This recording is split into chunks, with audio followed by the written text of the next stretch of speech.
Hello and welcome to the Entertainment Gig Podcast, episode 6.0. My name is Cleon. On today's show, we talk about Johnny Depp, but not quite in the way that you're thinking. Also, we report on some sad news concerning a couple celebrities.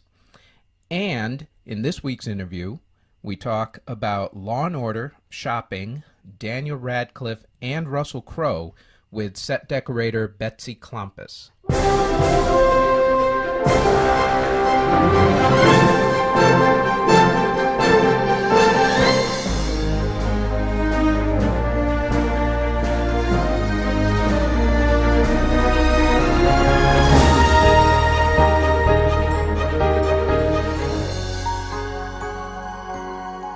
Okay, usually I start with the news, but today we're going to start with the number ones and the coming soon, since this week's news is relatively heavy.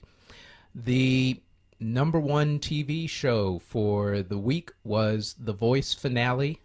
Also, number one cable was basketball. And the number one single for the week and the number one album of the week both belong to Drake. The single was One Dance, and the album is Views. The number one movie for this past weekend was Teenage Mutant Ninja Turtles Out of the Shadows. As far as what's coming soon, on DVD this week you get 13 Hours, The Secret Soldiers of Benghazi, Hail Caesar, and for the kids, and the kids at heart, Zootopia. As far as albums go for the week, the new album from Garbage comes out. Also, the new one from Nick Jonas, Little Big Town, and Sean Colvin and Steve Earle together.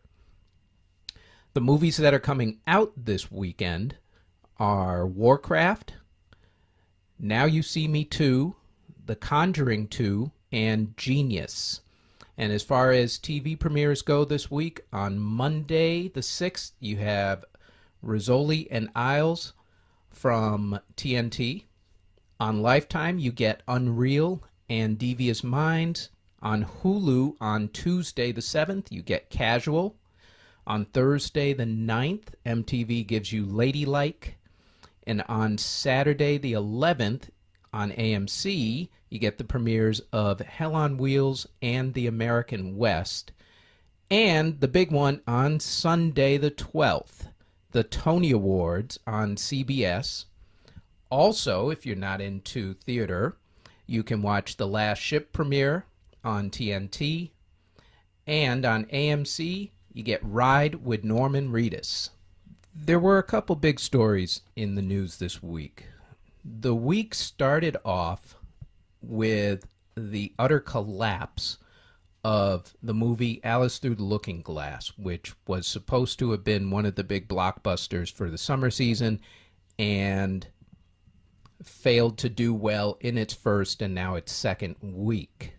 The press has decided that the reason why could be the domestic abuse allegations leveled against Johnny Depp by his now ex-wife, or soon-to-be ex-wife, since they are filing for divorce, Amber Heard. I'm only going to take this from a couple different angles, and it's not going to be the angle that you're expecting. The first thing is this. The press manipulates people, and people manipulate the press. If you've noticed from all the press coverage of this, it is that you're getting piecemealed stories from surrogates of both Amber Heard and Johnny Depp, and that tends to be the way that the press does things these days. They do not really report on anything anymore. They are more like, how should I put it, aggregators of the news. They take somebody else's quote-unquote source and they run with it.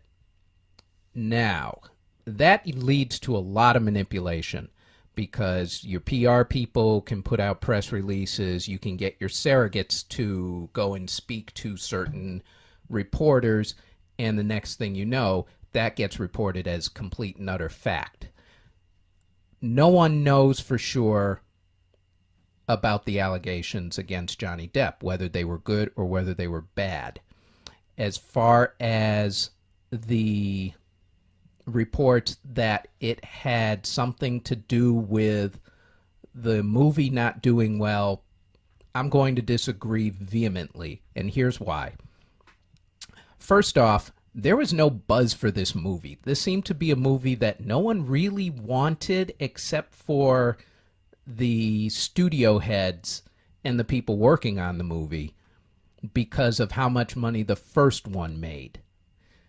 I personally know of no one who was really looking forward to this movie. In fact, most of my friends didn't even know the movie was coming out because they were concentrated on the other big movie of the week, which was X-Men Apocalypse. As far as people going to the movie once it was out, the problem with this movie was that it just wasn't that good. It got a Metacritic rating of 34 out of 100 and Rotten Tomatoes rating of 30 out of 100. That's a failing grade any way you look at it. So the movie just was not that good, which is why I think was the main reason why people did not go to see the movie, and not because of the allegations against Johnny Depp, who people still have a fondness for, and a lot of people actually don't believe the allegations against him regardless. And that's it as far as that goes. As the week went on, we also got another big story, which was that the coroner out in Minnesota released the autopsy report for Prince. And it stated that he died of an accidental drug overdose of the drug fentanyl, which is a painkiller. There really isn't much that can be said about this. I'm sure other people who are better at it than I am will say a whole lot, both pro and con. I will leave that up to them, but at least now we know the official story, at least as far as the coroner goes. As far as the rest in pieces go this week, I'm going to start with one that was a little weird, which was Beth Howland, who was Vera in the 1970s to 80s TV series Alice, starring Linda Lavin. The show ran for 9 years. Vera was the sort of scatterbrained waitress on the show, and she was really good. The reason why I say this was weird was that she didn't actually die in the last couple of weeks. She died back on apparently New Year's Eve last year, 2015.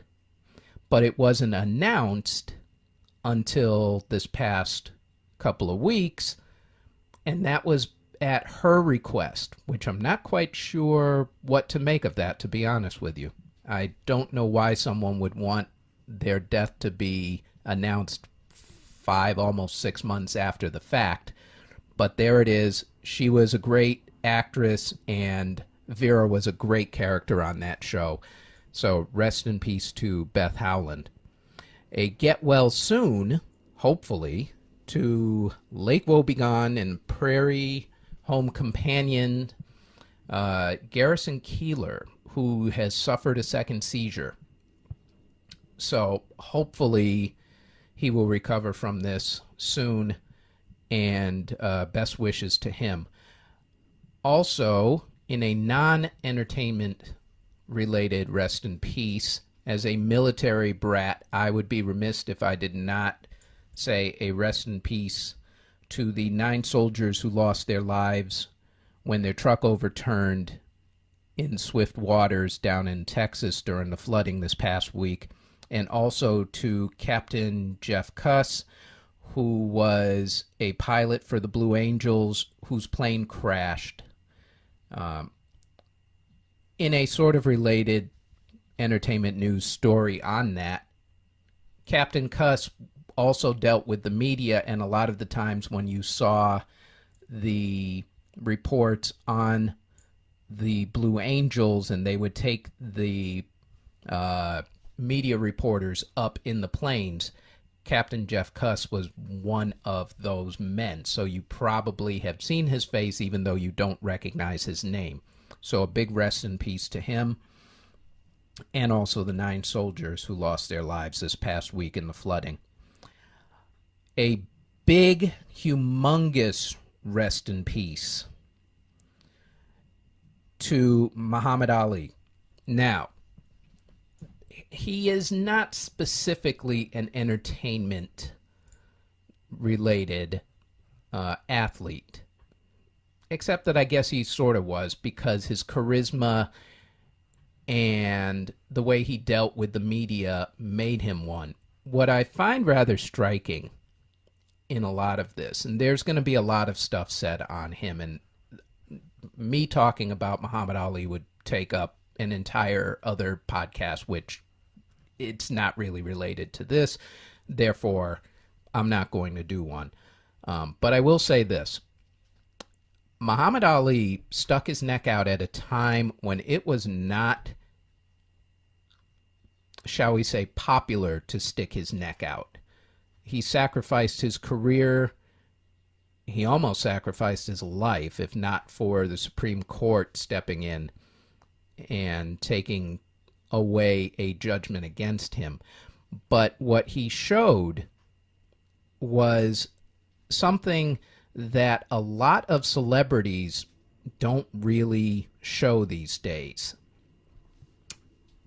Not in the way of public or social responsibility, because there are a lot of celebrities that do speak about social situations, be it gay rights, rights for African Americans, climate change, cancer, whatever.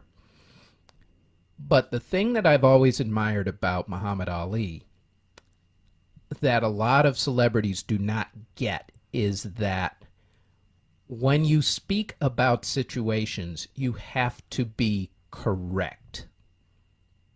In short, you have to know what you're talking about. And that's something that a lot of celebrities do not do. They will get on Twitter, they will get on Facebook, and they will talk as if they are experts in the field, and they are not. And they would, as friends of mine like to say, pop off about stuff that they just don't know what they're talking about. It is a problem in entertainment, has always been a problem in entertainment, but Muhammad Ali was one of those guys who, when he spoke, he backed it up. And if someone came after him for his beliefs on any situation, he backed it up in the most vehement way. And that is something that is sorely going to be missed in an age of Twitter and Facebook, where the second something happens, somebody's got to mouth off about it without even thinking. Insert mouth before brain. Not a good situation to be in. He will be missed for that aspect, among a ton others. And that is it as far as the news goes.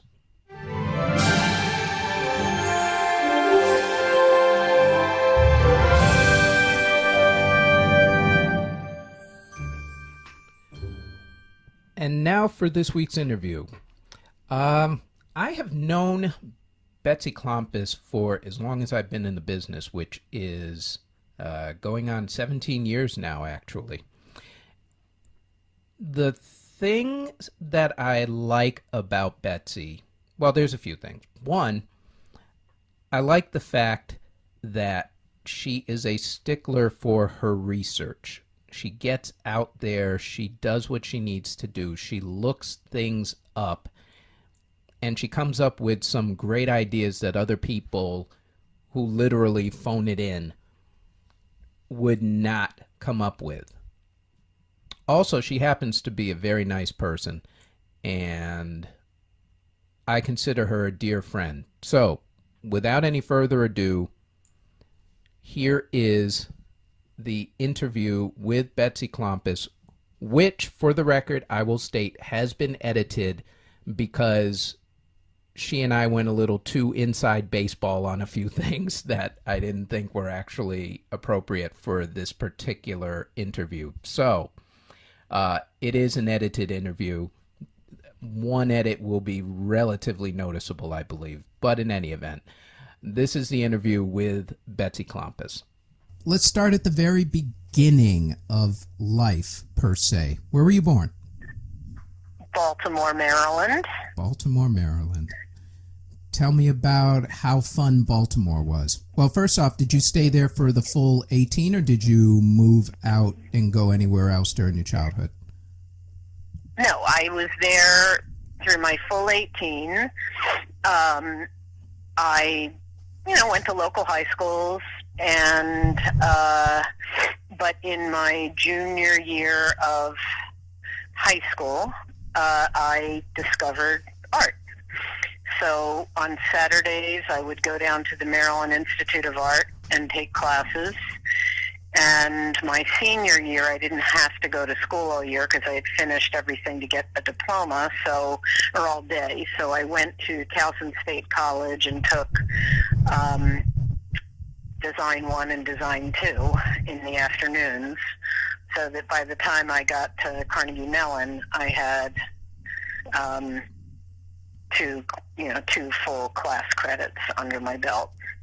And then, like a crazy nut, I also took calligraphy on Saturdays in addition to my regular class load at Carnegie Mellon, because we had a really famous calligrapher there, and I didn't want him to die before I got a chance to take a class from him. Well, that's always a plus. There's a good reason to take a class. All right, I'm taking a class now before you pass away. He was an old man. Understood. Calligraphy is one of those things that my brother took calligraphy for a little while, and it's one of those things that I've never gotten into, but it looks interesting. Well, it's an art. I mean, it's like any other art. It's an art form. So I didn't take it because I wanted to write well. I took it as an art form. And it's about pen strokes and pen widths and all the things that you use that you can apply to drafting or painting and other things. So I feel like all of my experience was cumulative. At Carnegie Mellon, I was a fiber arts major, and glass blowing was my second major. And I took sculpture. We had to do everything there. The only thing I didn't take there was ceramics. I took metalworking. I took one semester off and went to Finland to study weaving. And so I had a better structural understanding of how patterns are made and all that kind of stuff. And when I graduated, I stayed in Pittsburgh, and I worked in a yarn shop, and then I taught art for the city of Pittsburgh for their Arts in the Park program for a year and a half. And while I was doing that, I decided to take a filmmaking class. So at the Pittsburgh Filmmakers, which is now an accredited institution, I took my first filmmaking classes. And at the end of that year, I lived with a cabinet maker and who just restored old houses, and I had access to a wood shop and a lot of woodworking experience. And at the end of that year, my brothers asked me to move to Baltimore to work with them in their video assist company that they had just set up. So I did. And I lived in this 29-room mansion that had no heat, and but we had a caretaker, and we had 200 acres of land, and we were all in the film business. And the first thing that happened is they shot a horror film there called House on Sorority Row, and my brother said, "Why don't you work in the art department? That's what you know how to do." And I had a choice between script supervisor and art department. So I worked in the art department with this guy, Vince Perenio, who was John Waters' designer. And I did a bunch of projects with him, but I worked for free and learned how the art department worked, and it was perfect for me because I knew how to do everything. I knew how to build, I knew how to, sculpt, I knew how to draw, I knew how to paint. It all made sense.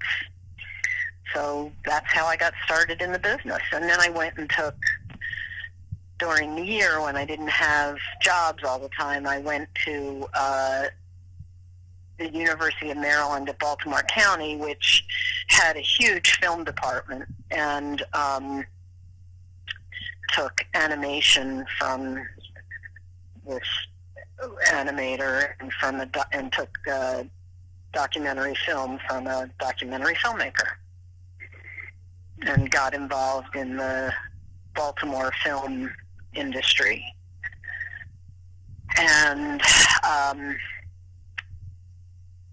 eventually the union, NABIT, came down to, NABIT Local 15 came down to organize, and they organized all of us, but there wasn't a single company that was a signator.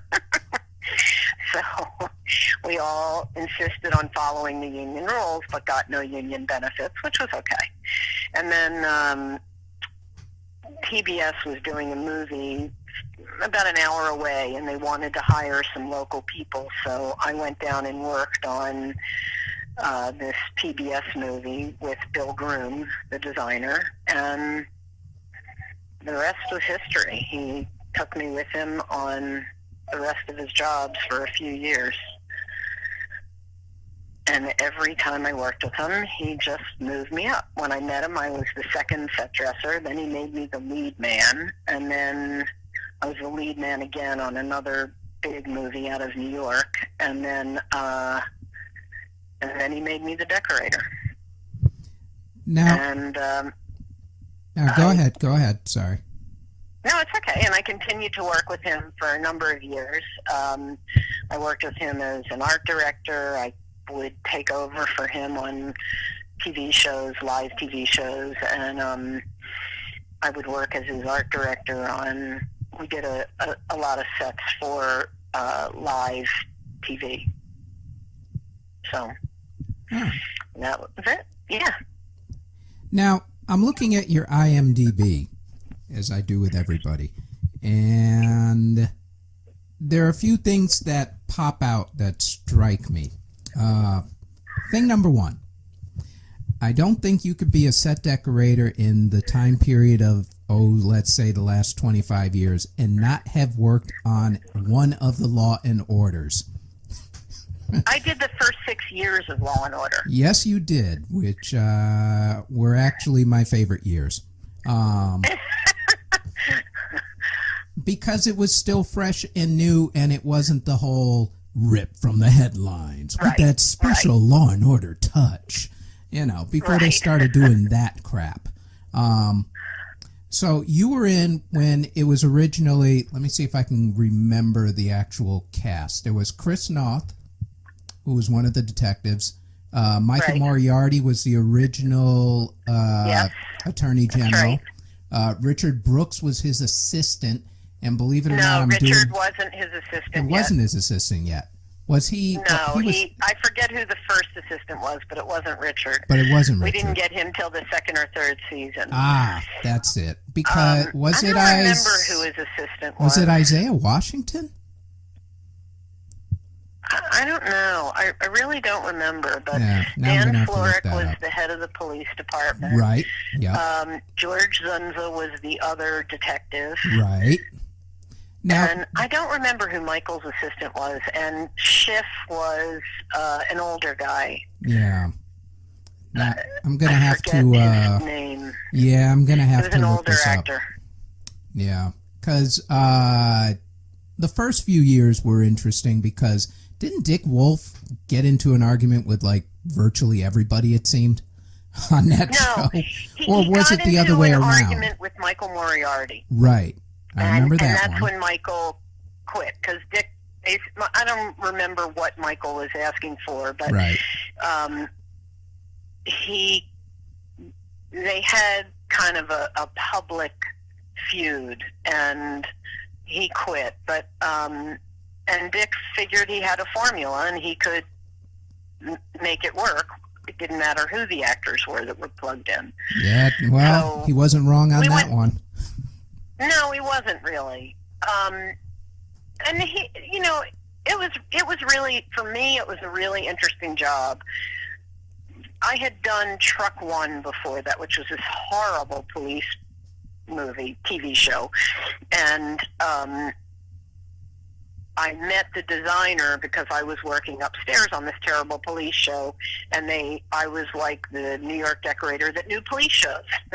So they hired me on Law and Order, and I remember that before the first episode, I was working so hard, and I finally called the producer and I said, I can't. You either have to give me more money or give me an assistant, or I have to quit because I can't keep up with the changes. It's not fair. And he said, well, how much are you making? I don't remember what it was, but he laughed when I told him. And he said, okay, well, we'll give you more money. Don't worry about it. What do you do? Give you like $1 more? No, it was a lot of money. I just forget because I was like crying in the Citibank building on the payphone because we didn't have cell phones at the time, by the way. Wow, I don't recall that era. Yeah, it was really different, and it was very interesting because the business, the actual day-to-day of the business, that was an amazing time to be fully employed. There was, first of all, I got my first computer, and I decided that nobody had computers. The only person that had a computer on the job was the production manager. And I got a Duo Dock, an Apple Duo Dock, and put my phone stuff in there, all my sources, and I began to type up forms for the guys. Before anybody had like real forms that weren't Xeroxed, I would print out forms with all the information for every episode on it. And it was also, I got my first cell phone because at one point, all the guys, it was a total male chauvinist place, and all the guys had cell phones, and we also had the AT&T strike at the time. So I would pull over every block to try and call back, because we had beepers. I would try and call back the beeper, and the phones, the cord would be cut, the handle would be gone, there'd be glue in the money slot, and I finally said, if you don't get me a cell phone, I am not returning any phone calls. You can call me till you're blue in the face, and I'm not returning any phone calls. And they got me a cell phone, and I got my first printer on that job. And because we were on it for so long, it was such a well-oiled machine, we got really close as a family. And like the Teamster, I'd say to Eddie Devereaux, the Teamster, I'd say like, okay, here's today's pickups, and I'd hand him the form, with whatever, in whatever order, and he'd say, well, wait a minute, I read the script, and I looked at our shooting schedule. Why am I picking up props for today before I'm picking up, and he'd reroute the schedule to what made more sense, because he'd read everything. It was really fun, really, really fun. Do you even remember how much the computer actually cost? Yes. No, I don't remember. I think $1,500. Wow. I don't remember what the computer, maybe $2,000. I spent $2,000 all in, but I do remember that I needed to get a printer. Right. And I had gotten promo computers for the art department and for the men on the job, and for the electronics for the office, for the set. Right. And they wouldn't buy me a computer. I mean, they wouldn't buy me a printer for $400. Wow. I was like, okay, perfect, guys, perfect. They got $300 blinds, whatever they wanted. But they'd go for lunches, and the studio finally told them they could only spend $40 per person per lunch.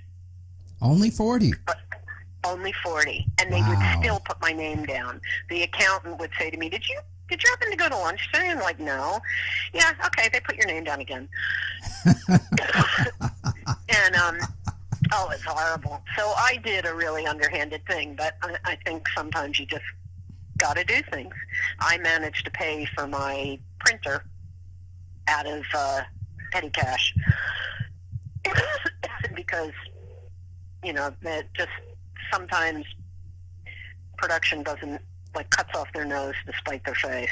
Yeah, or as we like to say at State Supply, you're spending dollars to save nickels. Right. Yeah. But it was a really great learning experience to learn how to make the sets look good and, keep up with the pace. And I didn't have an assistant. All the jobs now, I do think that with the TV shows now, what they're asking for is a little bit greater than what we did.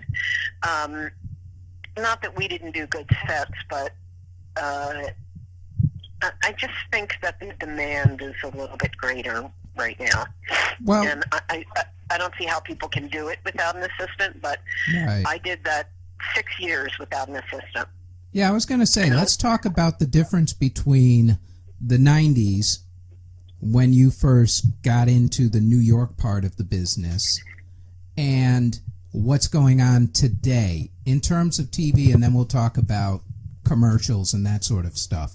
But aside from the fact that there's more demand on the set decorator, what are the pros and cons of back then as opposed to now? Well, the internet is an interesting thing because it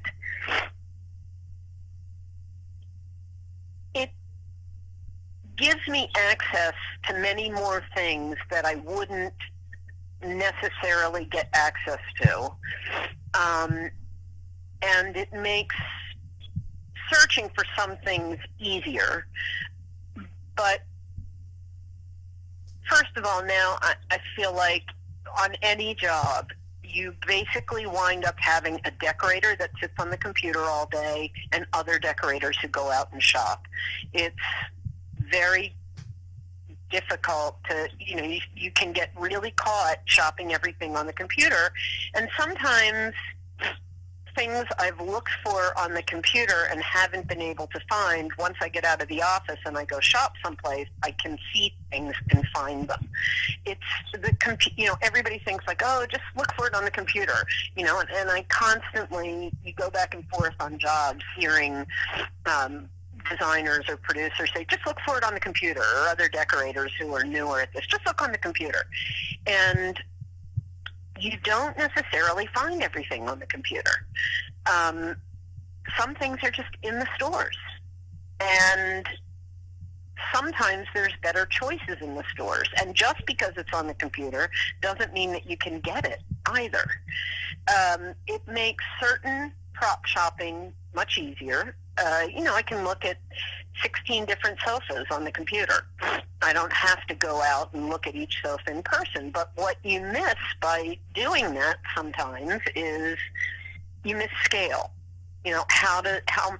How big is the sofa? How tall is the back? And you can read dimensions on props, and I still am always surprised by bridge props, for instance, because I read the dimensions on everything but that one object, and it comes and the scale is really small compared to everything else. Or like I ordered this one that sticks out in my mind and that I think of every time I go to shop now is I ordered this beautiful ceramic shell to put on a shelf, and it came and it was like 18 inches tall. I thought it was like a 6-inch tall thing. And so you really have to watch that very carefully. And I think there's also an element. I'm so sorry. That's okay. It sounds like you're dirt in my throat. Oh, okay. I thought you were sick for something. I think there's also not only do you miss scale, but you miss kind of surprises sometimes. Right. When there's a detail. I went to, I was on a job, I'm on a job now, and I needed to get auto parts, and I thought, the dollar store's next door, I'll just see if there's any funky lawn ornaments in there. And I go in, and it was so great. There were all these plastic cups that I needed for the lemonade stand, and the super soakers and inner tubes and things that you just don't find the same thing if you're looking online. Little whirly gigs for the lawn, and a bird feeder, a really funny looking bird feeder.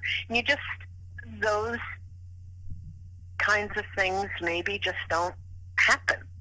You miss the swim goggles that are funny looking because you only searched online. That makes it, it makes it very different, a very different place to be. And also because everything's online now, lots of people think that they can do the job. Right. Because they think like, I'll just go on Amazon and order it, or I'll get to a job and they'll say, I did one thing. I went and I ordered this, and this. And it's actually not the job. And what I find most often in those cases is they didn't bother to figure out that it was going to get delivered on time. They forgot, they ordered the swim goggles, but they didn't order the snorkel. And they don't really know how to decorate a set, because even though you can order the swim goggles and the snorkel, you may have forgotten some other detail that is intrinsic to that particular set.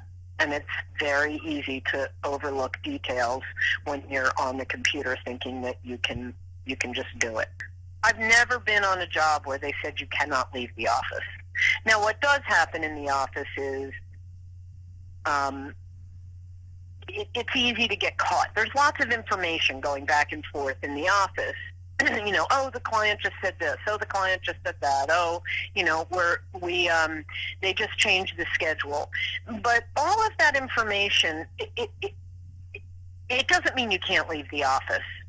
Like, Deborah Shute used to always say that she plans it so that she gets out of the office every single day, whether she comes into the office at noon and goes and does stuff before, or plans to stay in the office until lunch and then goes out after. But she always makes sure she gets out of the office because there's a certain amount of work that is just better done out in the field, period. And I've spent whole days in the office, but then I always make sure that I try and get out at some point the next day. And there are jobs where I've had to call in a this or a that, or but especially a place like State Supply, you have to go. I was working with a decorator who's acting as an art director on this job, and he said to me, I never go there, I just call it in. And I said, well, they don't like that. Because they don't. I mean, essentially, you guys become the decorators. The people who work in the prop house become the decorators if they're going to pick it out. Because there is such a thing as scale and color nuance and textures and things that just don't make it to the set, or aren't considered and should be when you're always calling it in. It just, and I'm thinking of really simple things, but It just happens every time. And I was on a job a couple of weeks ago, and the designer, who I hadn't worked with in years, said, "Thank you so much. You work really, really hard. You really put an extra effort in." And I was like, "Well, thanks, I guess. I mean, what do other decorators do? I don't get it." And he said, "Sometimes they don't." And I have found that with decorators who I really respect as well. They'll, when they're working as an assistant, they'll go and just get the simplest thing, even if it's not exactly right, because they just don't go to the extra effort. They want to get the job done. And I think you can't really skimp. You just can't skimp. And when you're looking on the website at Bridge props, that's really the best way to do it. I've gone out to Bridge and I've looked at their smalls, and it's helpful, but it's almost not worth the trip. You really can do most of it online. But I can't think of another prop house that I feel that way about. Even prop houses like Lost and Found that have all of their small things online, you still go there and go like, oh, that's great. I didn't think of that, because there's always some little detailed thing that you didn't think of, but there it is. It's right there. It's great. So that's how I feel about shopping and laziness. And I do think that there's a certain, I think there's a little bit of a different work ethic for the older set decorators, because we really did have to run around like crazy. But that comes with time too. Right. The industry will continue to change. The technology will continue to change. So, I'll be outmoded at some point, but that's okay, because I still know where to get things. Just as you go along and you build up sources, that it's best to look at Bridge and best to look at Lux. But, if you want something from Eclectic, you really should go get it. Right. Right. And you figure that out with time. Well, and also those people who are saying they can't get out of the office, they might be lazy, but they also just might be less experienced and be overwhelmed by the amount of information that they're getting. It is really overwhelming. And I've done some jobs where we shot 6 days. What did we shoot? We shot 38 sets in 6 or 7 days. And it's a lot of details. And there are coordinators that can't keep track of it. And you really have to kind of back off and slow it down and make your lists and visualize each individual set and what they need and make a list of it and give the information to everybody else, and so that everybody's working off the same foundation. And it may be that somebody who's saying they can't get out of the office, maybe they really can't, but they also may not be, they may be scared. They may be overwhelmed by the amount of information, and they can't leave the office because they're afraid there's going to be some information going on there that they can't process if they're not there. Now, in terms of commercials versus TV, since these days you've mainly been doing commercials, or are you just in a cycle at this moment? Well, I like to say I'm just like a bad boyfriend. I'll come and date you for a while, but I can't commit. Oh, so basically a boyfriend. Not a bad boyfriend, I'm like a bad just boyfriend. A boyfriend.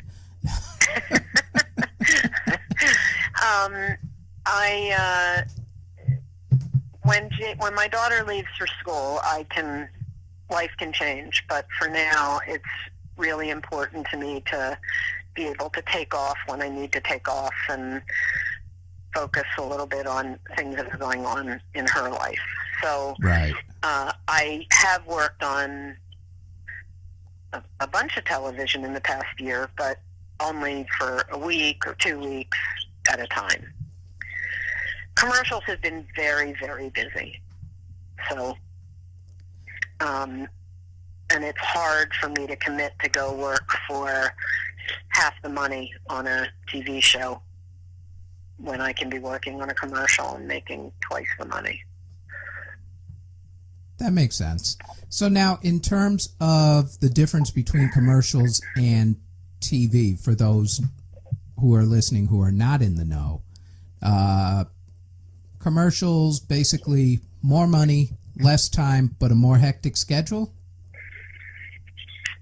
Yeah, you have to really know your sources, because you don't get much prep time, and you have to really pull the rabbit out of the hat more often than not. And it's a shorter, I mean, I happen to be on a 17-day job, but the job, I can be on a job for 2 days. So you kind of just have to be able to read minds and know what they want and go get it. And there's I mean, some people will say that you get, like, commercials, there's no depth. And that's pretty much true. I mean, nobody wants to make a commercial with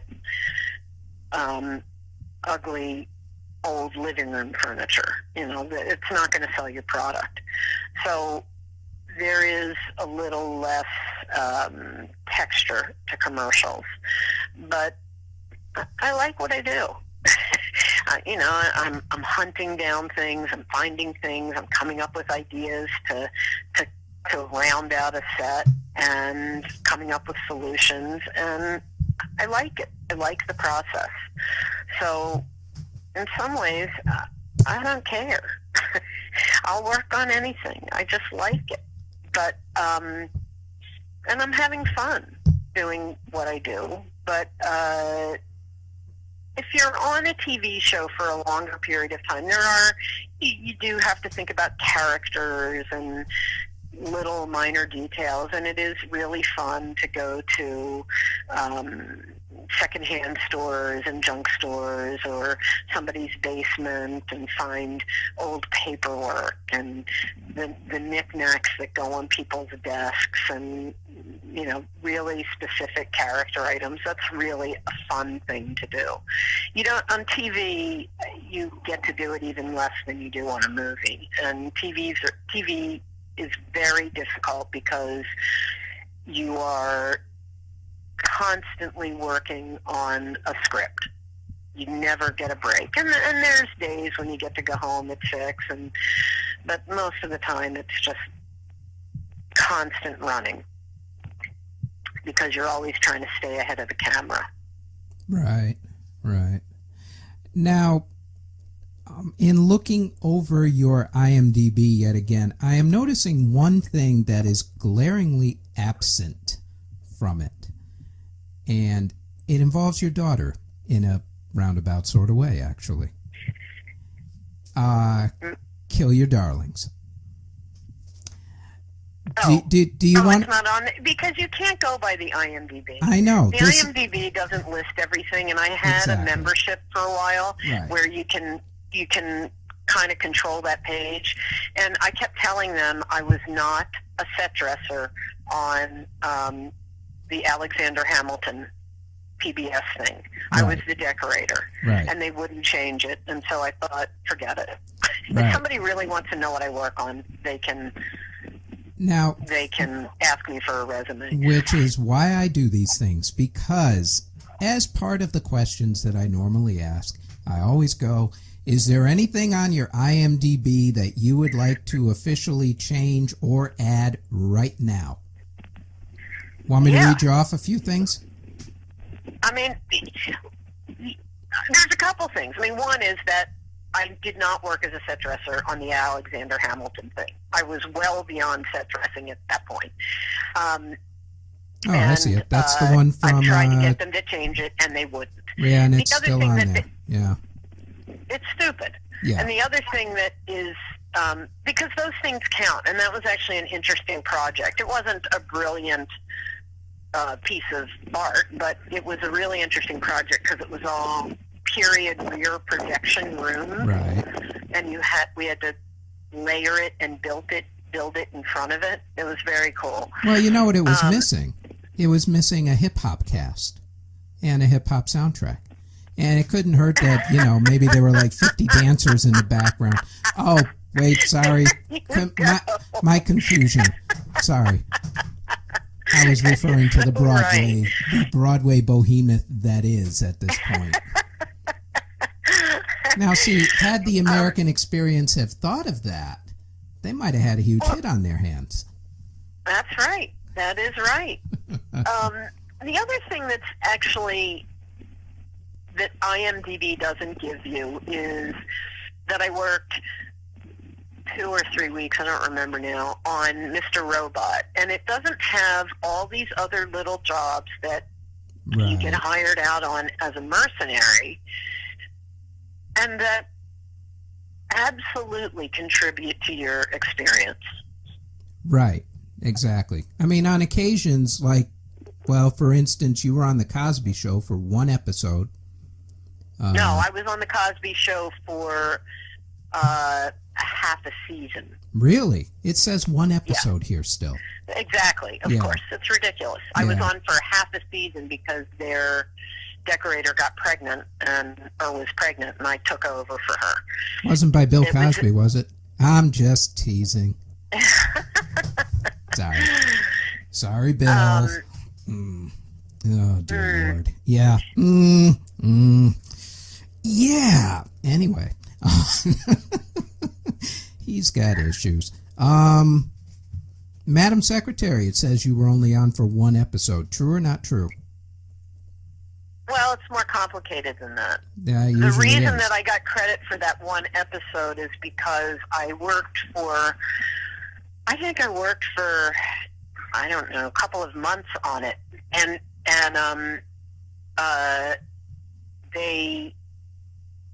But I was asked to take over for Sheila for one episode because she was, first of all, exhausted and ready to quit if she didn't get some relief. But we also had the townhouse to do. And we felt it was better to have another decorator do the episode while she could focus on the townhouse, because that was going to be an integral part of the show. So that's why I got the decorator credit. I was on as, a third, I think, or a fourth for weeks with Sheila. Which brings us back to the ones that aren't on here, of which is Kill Your Darlings, of which the reason why I bring this up is because it was brought up in another podcast, earlier one with Sarah McMillan. And since the moratorium on telling tales out of school is over with concerning this particular production, would you please tell me, yet again, the story of your daughter and a certain actor and hanging out? Because I just think this is an awesome story. In my family, we are obsessive Harry Potter fans. And, compulsive obsessive. My daughter and I have read the books a couple of times each. We see the movies, every couple months we watch all the movies. We know everything. We're completely obsessed. Have you gone down to Disney, not Disney, but Universal? Yes, of course we have. What happened is Sarah got this job with Daniel Radcliffe and asked if I would help her on it. And the joke was I would say, yes, I'll help you as long as JC can get to meet Daniel Radcliffe. And we'd laugh because, of course, we could never do that. And Sarah would call me from the office and say, Mr. R is here. Like I was supposed to do something about that. And finally, I did help her for a couple days. I worked for a few days while she was out on the scout, but I couldn't really take the job because it was a low budget movie and it was a very, very busy summer that summer. But I wound up on an Apple commercial, and it was a pay or play, which means that they booked me, and it was so busy, and I had gotten sort of gypped out of another job prior to that by somebody who booked me, and then the day before I turned down a couple of jobs, and then they called and said, oh, they hadn't really gotten approval for me. So I was on this pay or play. They canceled the commercial, and they had to pay me for 2 weeks, even though the job had gotten canceled. So I called Sarah, and I said, guess what? I can come work because I have this free money and this free time. So I went to work, and I was constantly trying to think of a way to get JC to meet Daniel. And we used to sort of follow the film crew around before I got on the job. Every once in a while, I'd say, I know they're shooting at such and such a place, and we'd go and try and meet them. And we couldn't. And we were shooting in this house, and I heard the on-set set dresser say, oh, we're doing this party scene tomorrow. I could really use help. And I said, oh, I have help for you. I can bring you some help tomorrow. So I took JC out of school, and I took her to the set in the morning for call, and I said, here's the deal. You work like you're getting paid for this day. And if Emma picks up a chair, you run to pick up the other side of the chair. If she's cleaning glasses, you run over and you clean glasses. You do whatever Emma does, and you anticipate what she might need next. There's no fangirling. There's no staring. There's no photographs. Nothing. I don't even know if you'll get to meet the man. And we were shooting, Sarah and I were prepping a set downstairs, and they were shooting upstairs in this nunnery. And I see my daughter running up the stairs after Emma, and she is literally 6 inches behind her, just glued to this girl. And I realized at lunch that I hadn't given her money. And I called her and I said, I texted her and I said, do you need money? I forgot to give you money. And she just texted me back, I'm out with people. That was it. Boy, she's already got this down pat. It wound up that the camera crew took her to lunch, and she gets in the car to go home just before wrap. I said, we got to go home, because she had to go to school the next day. Right. And she gets in the car and bursts into tears. I said, how was it? And she is hysterical. And as a parent, I'm like, oh my God, what's wrong? And she said, this was the greatest day of my life. She got there, and Daniel turned to her, and he said, oh, I'm Daniel. And she said, yeah, I know. I'm JC. Yeah, I know. Good answer, kid. Good answer. And he made faces at her and talked to her and made eye contact with her all day. She had the greatest time ever. Did you get his phone number? No, but it was really great. And it's funny, I read some interviews with him, and one of the things he says is, it's so important to people to meet him. And he said, I don't mean to be rude, but I can't remember everybody I met. Right. Harry Potter is an icon to all these people. You people are just nice people to me. Makes sense. So it was really fun, though. It made every year I've been in the business worth every moment to be able to give that to my child. See, that's why I love stories like that, because it brings you right back into why you're doing this to begin with, Oh my God, I love movies. My brother and I used to go to double features. We didn't care what we saw. I loved movies. And And now, I try and tell my daughter it's another form of art. It's another form of storytelling. Right. What are you trying to say? And even though I'm working on commercials, all of that is still with me. It never leaves. Right. It's what I love to do. It's art. I love creating something. I love coming up with, envisioning like a set and coming up with it. And it can be something silly. It can be something to sell Geico. But I don't care. The fun part is what I get to do on it. Right. And it is really fun, I worked on National Treasure when they shot in New York. And I just remember, like, shooting up on top of the Intrepid and thinking, like, so close to fame and fortune and so far away. Like, I'm one step away, but I'll never get there. You know what?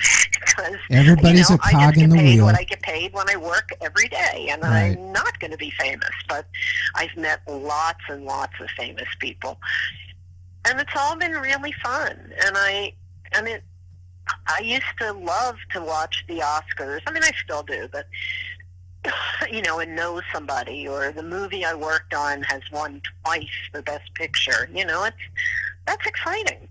Right, exactly. Which leads me to a couple of questions, because I ask everybody these questions and apparently stump most people, which you would think would be rather easy questions.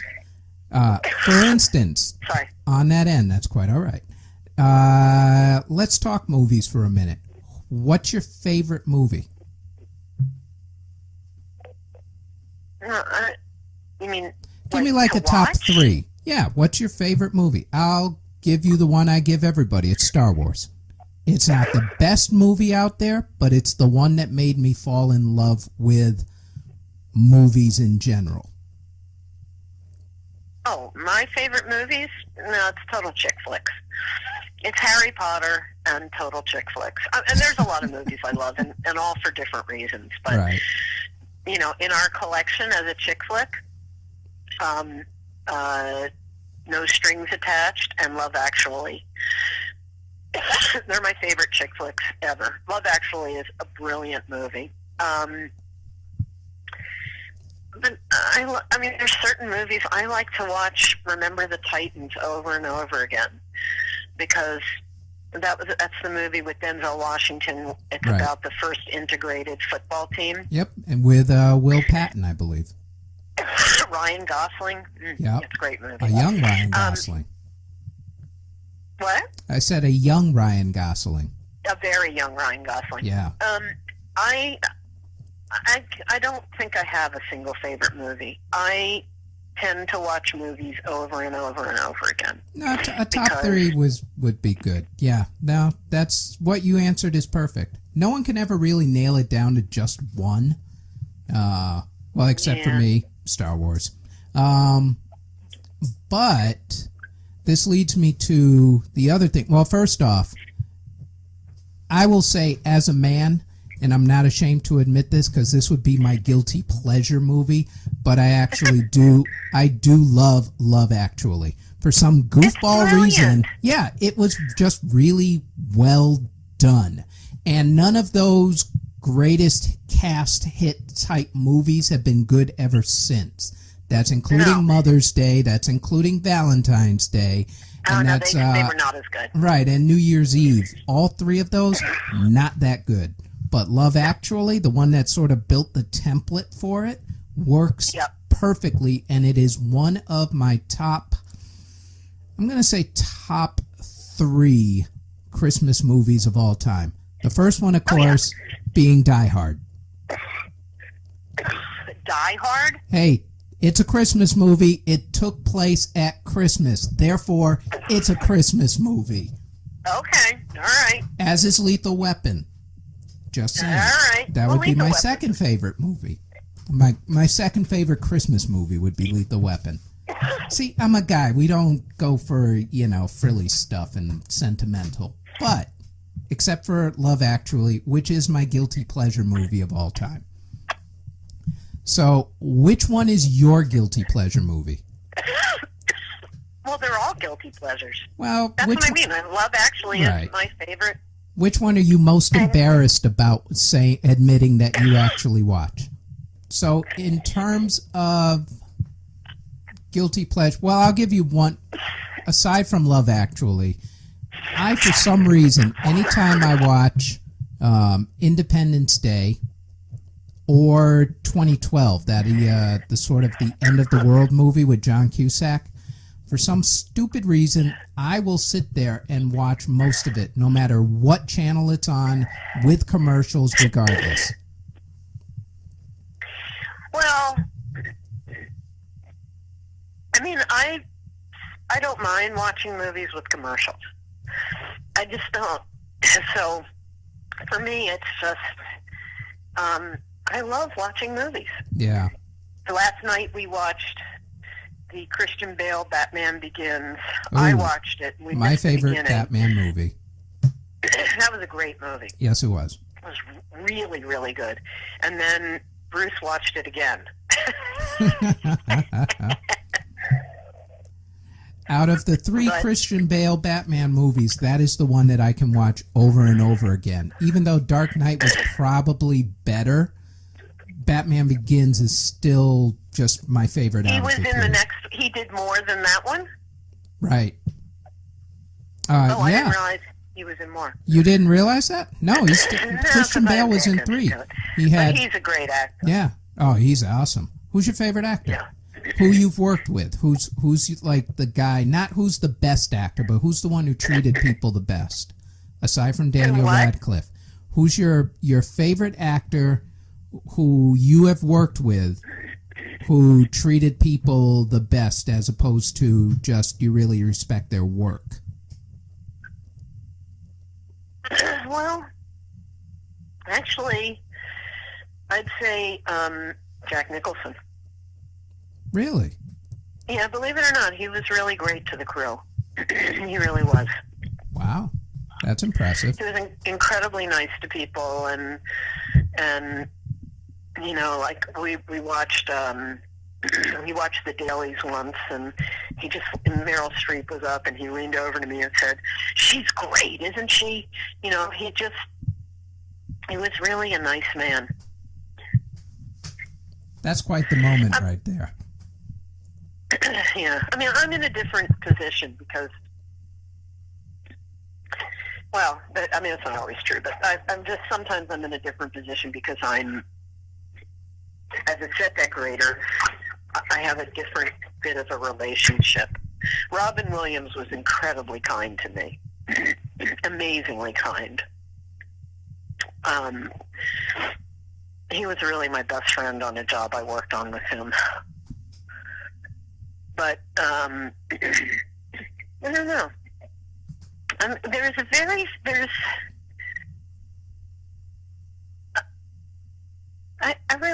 don't know. I mean, Dustin Hoffman was incredibly nice. He thought I was staring at him once, which I wasn't. I was actually just staring because I hate to vacuum. And I was vacuuming the set, you know, and he's like, hi, because he thought I was, you know, like mesmerized because it was Dustin Hoffman, which just so wasn't true. But, yeah, I don't know. I can't, there's a few actors that I can remember being mean, but, you know, in general, I'd say that mostly actors are really nice. I was going to say, we're in the mean department. Were you going to say something about a certain Russell Crowe? Oh, yeah, there's Russell. Yeah. Now, I only bring that up because on your IMDb, and to date, I think you and maybe Ford Wheeler are the only two that I know of who are set decorators and actually also have an acting credit to their name. Well, I actually have been in a few. Really? But none well, as important as the insulin treatment nurse in A Beautiful Mind. Yeah, that was thanks to Russell.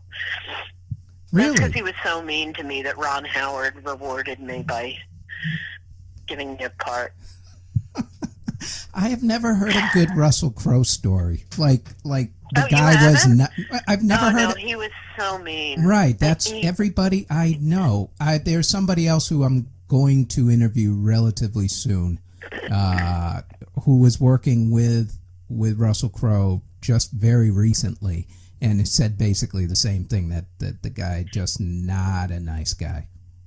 Oh, no, he's horrible. Yeah. I mean, he did things like came up to me. It was a holiday weekend, and he came up and said, it must have been Memorial Day weekend, I don't know what weekend, Columbus Day, I don't know. He came up and he said, on Friday afternoon at 4 o'clock, he said to me, my character smokes. John Nash is going to smoke on Tuesday morning in the scene, and I only smoke Benson and Hedges Gold 100s from Australia. That's And I pretty was like, specific. Oh, okay, that's great. Okay. So I called Nat Sherman. I called every single place I could think of, which is, I called the embassies. I called Benson and Hedges. I tried to call Benson and Hedges Australia. I tried everything I could think of. And I could not find them. And he told me that I could not ask his agent or his parents. So finally, I was so, what was I going to do? So I finally Right. went up to where they were shooting, and I said, Ron, can I talk to you for a minute? And Brian Grazer was standing there, Ron Howard, the producers, and the head people on the crew, the script supervisor, the key grip, all these people. And I said, so here's the deal. So, Russell just asked me, blah, blah, blah, blah, blah. And I tell them the whole story. And they all, and I said, and I have no idea where to get them. I'm out of ideas. And his producer said, this woman turned around and said, I don't care what he says. I'm going to call his agent. And Brian Grazer said, I have people in Australia. I'll call them. And the Key Grip said he had worked with the script supervisor from Australia, and he would call her. So we got 3 different people in Australia, his agent and Brian's people and the script supervisor, to go to a tobacco store, buy Benson and Hedges Gold 100s, and put them on an airplane. It cost us $900 to get 6 cartons of cigarettes. Wow. And what Ron's producer said is, I hope he smokes himself to death. And then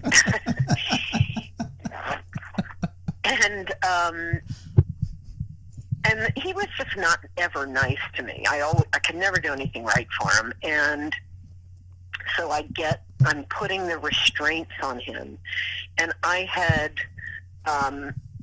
put moleskin around him, but I had to use leather restraints. I mean, that's just what it was, and it was hurting his wrists. And he said to me, he pushed me at one point and said, "Don't you know how to do this? What do you?" And he was yelling at me, and he kind of, because I was leaning in front of him trying to put the restraints on his wrist, so he pushed me back. And I was like, okay, And that night, I had to do a demonstration of the insulin shock treatment and how it worked. And Tommy, who was the prop guy, said, why don't you do it?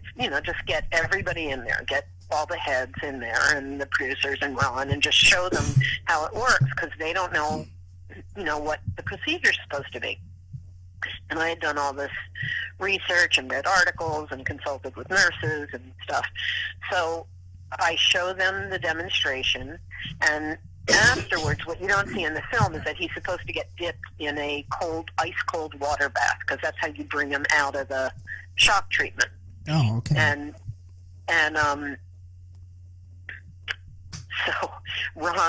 so we figure out that the designer said, oh, well, I said, do you have hot water? I don't see a hot water hookup. And they were like, oh, well, we'll bring in a tank. And I said, okay, great. You can't put an actor in cold water, so we have to bring in a tank. And the designer said, well, who would do that? And I said, special effects. And he said, oh, will you call them? And I was like the second prop. I mean, I was not a set decorator. I was nothing, really. And so I was doing research, and that was it. But so I said, sure, I'll call them. I knew them. And then Ron turned to me and said, so who's going to do this on camera? Would you do this on camera? I was like, I don't know, And I came home and I said to my husband, I said, I told him what had gone on, and I said, I don't want to do it. I'm not an on-camera person. And he said, are you out of your effing mind? This is a major motion picture. Of course you're going to do it. So I did. That's too funny. That's hilarious. It was great. Yeah. I know of absolutely no one who has a good Russell Crowe story at all. No, on Gladiator, they burned his chair after he left. They did. They burned his chair in effigy. That's too funny.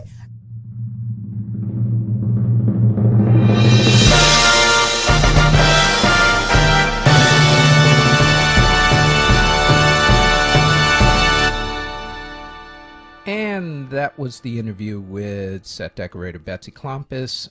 A few things of note in that interview, my apology section, as it were. As far as the original cast of Law and Order, the detectives were actually George Zundra, Chris Noth, and Dan Florek played the boss. As far as the district attorney's office went, Stephen Hill was the boss, Michael Moriarty played the head DA, and Richard Brooks was the assistant DA. As far as Daniel Radcliffe and Kill Your Darlings, which was the name of the movie, the Emma in there was on-set dresser Emma McHugh. The Sheila was Sheila Bach, and Sarah was Sarah McMillan, who has been a subject of another podcast. I believe, if memory serves, it was podcast episode 2.0, where we had her full interview. She's a wonderful interview, and you should go back and listen to that if you have not as well. And that is it as far as this week's podcast goes. If you want to find us, the website is theentertainmentgig.com. Our Facebook page is The Entertainment Gig. We are also on iTunes and Google Play at The Entertainment Gig. Our SoundCloud page is CJBT-Productions. If you don't like listening to an audio version of it, we are also on YouTube at CJBT Productions, which has a slideshow which also features my photography, which you can find on my Facebook page, which is CJBT Photography, and also on my Zenfolio page, which is cjbtproductions.zenfolio.com. Zenfolio is spelled Zenfolio. We are also going to bring you the podcast via drone. I'm just kidding. But however we can do it, we will do it for you. So that is it. Hope next week is better than this week for you. And take care.